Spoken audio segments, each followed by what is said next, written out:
नमस्कार, आप देख रहे हैं न्यूज़ 18 का डिजिटल प्लेटफॉर्म और मैं हूं आपके साथ श्रुति श्रीवास्तव। आज का ये पॉडकास्ट बेहद ही ज़्यादा महत्वपूर्ण इसलिए है क्योंकि दीपावली आने वाली है और दीपावली के पहले धनतेरस आता है। घरों में धन की वर्षा जरूर होती है, लेकिन उसके लिए लोगों की भीड़ बाज़ारों में दिखती है। बाज़ारों में रौनक होती है और खासकर ज्वेलरी शॉप पर सोना चांदी खरीदने के लिए। लेकिन इस बार लोग यानी बाजार में रौनक कम दिखाई दे रही है क्योंकि सोने चांदी के दाम इतने महंगे हो रहे हैं कि हर कोई हैरान है। हर एक हफ्ते में आप देखिए तो सोने चांदी के दाम बढ़ते जा रहे हैं। इंडियन बुलियन ज्वेलर्स एसोसिएशन यानी कि IBJI के मुताबिक अगर हम बात करें तो एक हफ्ते में 4,571 रुपया सोना का बढ़ गया है और मौजूदा अगर अभी देखें तो 1,21,000 समथिंग सोने का रेट, 1,21,525 इतना सोने का रेट चल रहा है। यहाँ तक कि लोग अपनी शादी को भी कैंसिल कर रहे हैं।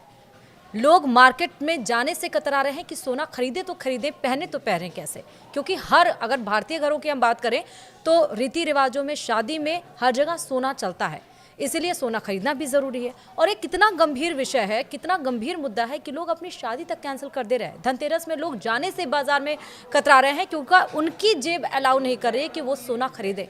तो आखिरकार सोना इतना क्यों बढ़ रहा है?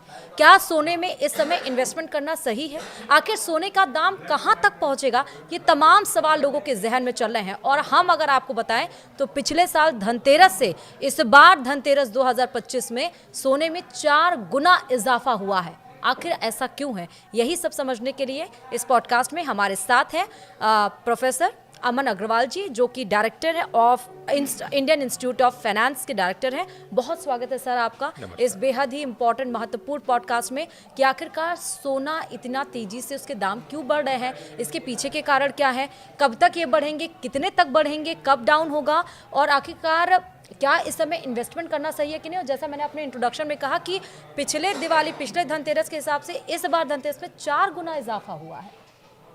देखिए, जो सोना है हिंदुस्तान को अगर लेके चलें तो ट्रेडिशनली हिंदुस्तान बहुत ज़्यादा कंज्यूम करता है। हिंदुस्तान में हम माने तो सिर्फ हिंदुस्तान सरकार नहीं, रिजर्व बैंक नहीं, पर आम आदमी ज्वेलरी के फॉर्म में सबसे ज़्यादा कंज्यूम करता है। अगर हम वर्ल्ड के अंदर देखें, हिंदुस्तान के बाद चाइना आता है जो सबसे ज़्यादा गोल्ड कंज्यूम करता है। हिंदुस्तान की कंजम्पशन इस समय करीबन 25 से 30% के करीब है। टोटल प्रोडक्शन जो होती है वर्ल्ड में नंबर 1 पे चाइना है प्रोडक्शन में, पर कंजम्पशन पे इंडिया सबसे ज़्यादा आता है। अगर हम देखें कंजम्पशन और किस हिसाब से लोग नॉर्मली रहता है, क्या स्ट्रक्चर रहता है पूरे गोल्ड का सिस्टम का, तो ये देखने में आया है कि जो ज़्यादातर गोल्ड है करीबन 45% के करीब जो गोल्ड प्रोड्यूस होता है विश्व में वो कंज्यूम होता है ज्वेलरी की फॉर्म में। करीबन 25% के करीब कंज्यूम होता है इन्वेस्टमेंट की फॉर्म में, मतलब कि जो निवेश करते हैं, गोल्ड बार खरीद के रख लिया, गोल्ड कॉइन खरीद के रख लिए, या इस तरीके से गोल्ड बॉन्ड्स खरीद के रख लिए, इस तरीके से जो कंजम्पशन होता है। उसके अलावा जो है फिर सेंट्रल बैंक्स हैं, उनका भी करीबन 24 से 25% कंजम्पशन गोल्ड का देखा गया है। अगर हम अभी हिंदुस्तान के ऊपर आए, उसके बाद और भी टेक्नोलॉजी कंपनीज हैं, ये जो चिप स्ट्रक्चर्स बनते हैं, चिप चीज़ें बनती हैं, इनमें भी कंजम्पशन होता है करीबन 7 से 8% का। अगर हम हिंदुस्तान को ही अकेले देख के चले तो जैसे मैंने कहा, हिंदुस्तान सबसे बड़ा करीबन 880 टन के करीब 2024 में हिंदुस्तान ने कंज्यूम किया था ऑफिशियली। अनऑफिशियली भी करीबन 300-400 टन के करीब स्मगल होकर हिंदुस्तान में आ जाता है साल प्रति साल। जो ज़्यादातर कंजम्पशन हिंदुस्तान का होता है वो ज्वेलरी की फॉर्म में होता है, पहले अभी भी हो रहा है। दूसरा जो सबसे बड़ा कंजम्पशन इस समय हिंदुस्तान में देखने को मिल रहा है पिछले 3 साल से स्पेसिफिकली, वो है रिजर्व बैंक ऑफ इंडिया, जो सेंट्रल बैंक है। अगर हम इसी साल को लेके चलें, अगस्त 25 तक करीबन 800 मिलियन टन के करीब वो ले चुका है। जो उनका जो कंजम्पशन है वो खरीदते रह रहे हैं, करीबन टन खरीदते जा रहे हैं, हर महीने 3 से 4 मिलियन टन खरीद रहे हैं वो, जो रिजर्व बैंक रखता है। तो उससे भी एक तो गोल्ड प्राइसेस बढ़ती हैं। दूसरा क्या हुआ कि अक्टूबर के बिगिनिंग में यूएस का शटडाउन डिक्लेयर हुआ, आपने देखा होगा कि न्यूज़ चैनल ने भी कहा होगा। उसमें क्या है कि उनके ऑपरेशंस जो है, सरकार के ऑपरेशन जो है वो स्टैंड स्टिल पे आ जाते हैं। क्यों? उनका बजट जो है, जो अप्रूव करना होता है कांग्रेस को, पार्लियामेंट को, वो अप्रूव नहीं किया गया जो ट्रम्प साहब ने प्रेजेंट किया था। तो इस वजह से उनके पास खर्चा करने के लिए पैसा इस समय नहीं है। जब वो स्टैंड स्टिल पे आ जाता है तो फिर और चीज़ों के अंदर अनसर्टेनिटी बन जाती है, पॉलिटिकल अनसर्टेनिटी। पहले ही टैरिफ के मारे जो है अनसर्टेनिटी थी, उनके जो नियंत्रण आ रहे थे उनके ऊपर अनसर्टेनिटी अनसर्टेनिटी थी। अब ये जो बड़ी अनसर्टेनिटी हो गई है, इसकी वजह से भी गोल्ड की कंजम्पशन विश्व के अंदर ट्रेडिंग के मामले में, पेमेंट्स के मामले में बढ़ गया है जी। तीसरा जो एक कारण हिंदुस्तान के लिए स्पेसिफिकली जो हम देख रहे हैं पिछले 6 महीने से, गोल्ड का रेट जो है 80,000 से जाके एक लाख 20,000 के आसपास, हो सकता है कुछ दिनों में 31 भी टच कर जाए। हाँ। वो एक कारण ये भी है कि जो रुपया का रेट है अगर हम लेके चलें, वो 6-7 महीने पहले 80-81 के आसपास था, इस समय 88 रुपये के आसपास, और 89 के आसपास जाने की उम्मीद हो रही, जिस तरीके से गिरता आ रहा है वो। तो जब वो रेट गिरता है, क्योंकि जो गोल्ड की प्राइसिंग होती है वो लंदन स्टॉक एक्सचेंज में की जाती है, हिंदुस्तान में नहीं की जाती है। वहाँ पे भी अगर हम देखेंगे तो अक्टूबर के सितंबर के अंत महीने से, मतलब 27-28 सितंबर से लेके अब तक जो है वहाँ पे भी उछाल देखने को मिला है। चाहे यूएस डॉलर की प्राइसेस देखें, चाहे हम पाउंड की प्राइसेस देखें, वहाँ पे भी थोड़ा उछाल देखने को मिला। एक तो वो उछाल हुआ, दूसरा जो रुपया गिरा उसकी वजह से रेट बढ़ा, और अब जो है अगले 6 महीने त्योहारों का सीजन है। कोई आप रिलीजन देख लें, सब रिलीजन्स के त्योहार हैं, शादियां होती हैं, तो उसमें खरीदारी बढ़ती है। और इस समय अगर हम मार्केट में बात करें, जो सोने के सुनार होते हैं, जो ट्रेडिंग भी करते हैं, खरीदते भी हैं, इस्तेमाल भी करते हैं, हमारे लिए बनाते भी हैं सामान, वहाँ पे ब्लैक में सोना चल रहा है। आप कह रहे हैं कि लोग नहीं जा रहे मार्केट में, वहाँ पे वो कह रहे हैं कि ब्लैक में इस समय सोना, मतलब जो कैश वाला सोना हो रहा है वो 10,000, 15,000, 3,000 रुपये एक्स्ट्रा जो मार्केट रेट है उससे ज़्यादा में लोग खरीदने को तैयार हो रहे हैं। तो इसलिए डिमांड काफ़ी हाई इस समय हुई है गोल्ड ज्वेलरी वगैरह की। और इसी वजह क्या है, क्योंकि लोगों की, जैसे आपने कहा, शादियां बंधी हुई हैं, फेस्टिवल्स बंधे हुए हैं, बहुत सारी चीज़ें जहाँ पे माना जाता है, धनतेरस आता है कि हमें कुछ खरीदना ही खरीदना है, तो लोग अपनी उम्मीद से ज़्यादा जाके खर्चा करते हैं और ख़रीद के लाते हैं, क्योंकि उनको माना जाता है कि वो शुभ है और फैमिली के लिए बड़ा शुभ रहेगा वो। तो इस वजह से काफ़ी सारे त्यौहार हैं जहाँ पे आप देखेंगे खरीदना हो रहा है, और इसकी ये 3-4 कारण है जिसकी वजह से हमें जो सोने में तेज़ी देखने को मिल रही है वो देखने को मिलेगी। और मेरे विचार से अगले 1-1.5-2 महीना ये तेज़ी और देखने को मिलेगी, उसके बाद थोड़ी गिरावट हो सकती है, क्योंकि दिसंबर के अंदर क्लोजिंग होती है अमेरिका और यूरोप के अंदर। वहाँ पे काफ़ी सारे जो कंपनियाँ होती हैं और इंस्टीट्यूशंस होती हैं जिन्होंने गोल्ड खरीद रखा होता है, अपनी बैलेंस शीट को थिक दिखाने के लिए उसको वो सेल करेंगे, मार्केट में डालेंगे, तो वहाँ पे उस समय गिरावट देखने को मिल सकती है। ठीक है, लेकिन आपने देखिए दोनों बातों में थोड़ा सा मुझे अंतर, मैंने जो कहा था कि बाजार में रौनक नहीं है, वो मजबूरी, बस अब किसी की शादी पड़ गई है तो जाना ही पड़ेगा, शादी नहीं। लेकिन ये भी है सर, बहुत सारे ऐसे केसेस अभी हमने देखे, राजस्थान में एक ने शादी कैंसिल कर दिया, बिल्कुल, तो उसका इफेक्ट भी, प्रभाव भी पड़ रहा है। आप बिल्कुल ठीक कह रहे हैं, ये चीज़ों का प्रभाव जरूर पड़ता है, पर देखिए हर एक शादी के अंदर बजट हिल जाता है। आप 2 लाख तक खरीदने जा रहे हैं, अब 1,21,000 का अगर सोना है समथिंग 20, तो आपका बजट तो उससे बहुत हाई चला गया। नहीं, आप बिल्कुल ठीक कह रही हैं, पर देखिए कोई भी जो शादी का बजट होता है वो ये देख के नहीं होता कि मेरे को 1 तोला सोना देना है, या 1 किलो सोना देना है, या 1.5 किलो सोना देना है, या 100 ग्राम सोना देना है। ऐसे नहीं होता है कोई बजट शादी का। शादी का बजट होता है कि मेरे को 5 लाख रुपए खर्च करने हैं, 50 लाख रुपए खर्च करने हैं, 1 करोड़ खर्च करना है, 5 करोड़ खर्च करना है साल शादी के ऊपर। उस हिसाब से आदमी खरीदारी करता है। तो ये कहना कि शादियां इस वजह से आगे नहीं हो सकता है, क्योंकि आजकल जो लड़का लड़की है वो अपनी फैमिली को, ग्रोथ को देखते, फाइनेंसेस को देखते हुए, कितना मेरे पास आएगा उसको भी मद्देनजर रखते हुए डिसीजन लेते हैं कि हम इसको बाद में शिफ्ट कर देते हैं, अभी ना करके।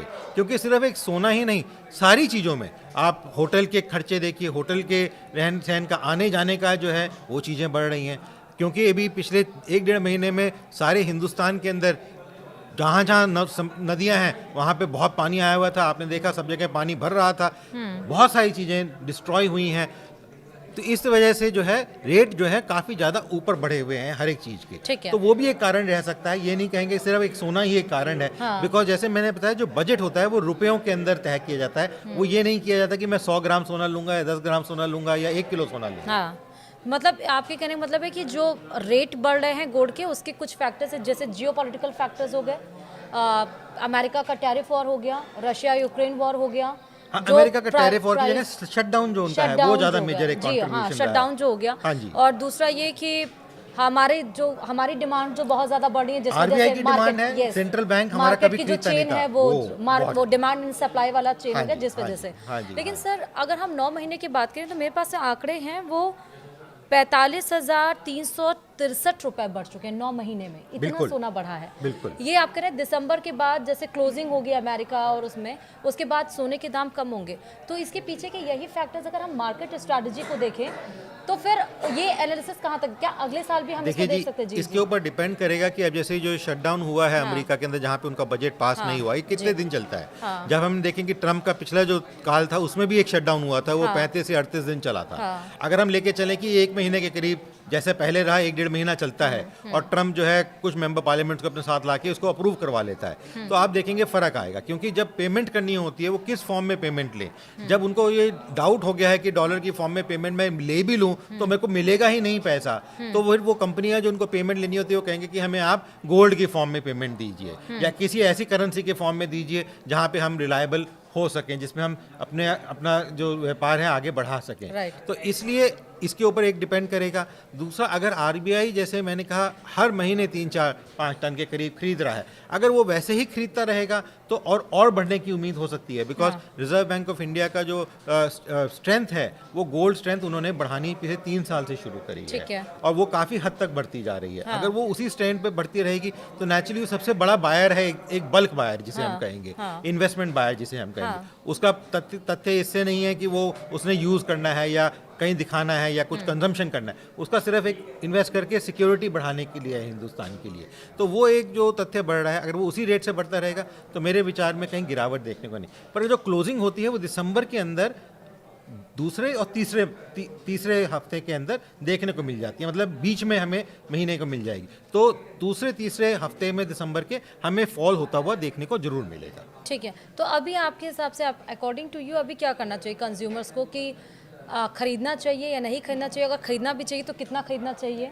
देखिए जी, इस समय बहुत ज़्यादा वॉलीटिलिटी है। जैसे मैंने कहा लंदन के अंदर भी प्राइसेस बढ़ रही हैं, उसके जियोपॉलिटिकल रीजन, जैसे यूएस का और भी रीज़न, रशिया का भी हो सकता है और कारण भी हो सकते हैं। तो वो एक कारण जो बन के आ रहे हैं, उसके मद्देनजर रखते हुए जब इतनी ज़्यादा वॉलीटिलिटी होती है, अगर आपके पास बहुत ज़्यादा पैसा है खेलने के लिए तो आप ज़रूर इन्वेस्ट करें। अगर बहुत ज़्यादा नहीं है तो थोड़ा आप अभी सहनशीलता रखिए, थोड़ा आगे देखिए क्या होता है। दूसरी चीज़ ये है कि जिसको ज़रूरत है उसको तो ज़रूरत का खरीदना ही पड़ेगा। शादी करनी है, किसी को देना है, या ये त्योहारों का हिसाब देखना है कि कुछ लेके आना है, तो वो थोड़ा बहुत जो खरीदना चाहते हैं उसमें खरीदें और आगे बढ़ें। बिकॉज ज़िंदगी रुकती नहीं है, किसी भी रेट पे हो सोना। इन्वेस्टमेंट करना सही है? देखिए, इन्वेस्टमेंट जैसे मैंने कहा, अगर आप लॉन्ग टर्म इन्वेस्टमेंट कर रहे हैं तो कोई दिक्कत नहीं है। पर अगर आप शॉर्ट टर्म इन्वेस्टमेंट कर रहे हैं तो उस केस में आप थोड़ा सा धैर्य रखें। Short term in the sense एक शॉर्ट टर्म होता है कि जी एक महीना, 2 महीना, 3, कई बार जो डे ट्रेडर टाइप होते हैं ना जी, आज सुबह खरीदा, शाम को बेचा, कल बेचा, इंट्राडे टाइप होते हैं, 2-3 दिन में, एक हफ्ते में बेच दिया कि देखिए कि बढ़ रहा है। उस टाइप के लोग जो है उनको थोड़ा कॉशियस होकर चलना तो जरूरी उनको है। इन्वेस्टमेंट कब करना चाहिए? जब दिसंबर में थोड़ा प्राइस लो आए? मेरे विचार में जैसे थोड़ा घटेगा तो उसके बाद वो इन्वेस्टमेंट कर सकते हैं, और घटना होना ही है। बिकॉज इतनी जो प्राइसिंग बढ़ रही है ये स्टेबल प्राइसिंग नहीं है, और कोई ऐसा कारण नहीं है जिसकी वजह से ये एकदम से बढ़ रही है। हिंदुस्तान में जरूर बढ़ेगी। जैसे मैंने कहा त्योहारों का समय है, शादियों का समय है, तो डिमांड बढ़ती है। और जैसे मैंने कहा जो गोल्ड के जो व्यापारी हैं वो कह रहे हैं कि इस समय तो ब्लैक में गोल्ड बढ़ रहा है, मतलब कि जो मार्केट रेट है उससे भी ज़्यादा लोग देने को तैयार हो रहे हैं। ठीक है, बहुत शुक्रिया सर, बहुत ज़्यादा शुक्रिया। ये थे प्रोफेसर अमर अग्रवाल जो कि director Indian institute of professor थे और फाइनेंस थे, जिन्होंने हमें विस्तार से बताया, यानी कि पूरे एनालिसिस के साथ कि आखिर गोल्ड के दाम मार्केट में क्यों बढ़ रहे हैं, कब तक बढ़ेंगे, कब फॉल होंगे, आपको इन्वेस्टमेंट करना चाहिए नहीं करना चाहिए, और जो शॉर्ट टर्म के इन्वेस्टर्स हैं जैसे इंट्राडे वाले 1 महीने 2, उनको इन्वेस्टमेंट कब करना चाहिए, लॉन्ग टर्म के इन्वेस्टमेंट को। और अगर बात सही है कि कंपनी के साथ जैसे कि एम्प्लॉय आए एम्प्लॉय जाए, लेकिन कंपनी चलती रहती है, वैसे मार्केट का भी है कि सोना महंगा हो या सस्ता हो, जिसको खरीदना है वो खरीदेगा ही। बहुत बहुत शुक्रिया सर हमारे साथ जुड़ने के लिए, और आप इस पॉडकास्ट को लोगों तक भी फॉरवर्ड करें ताकि उनको भी एग्जैक्ट पता चल जाए कि आखिरकार गोल्ड के दाम क्यों बढ़ रहे हैं। इस पॉडकास्ट में जुड़ने के लिए बहुत बहुत शुक्रिया। नमस्कार।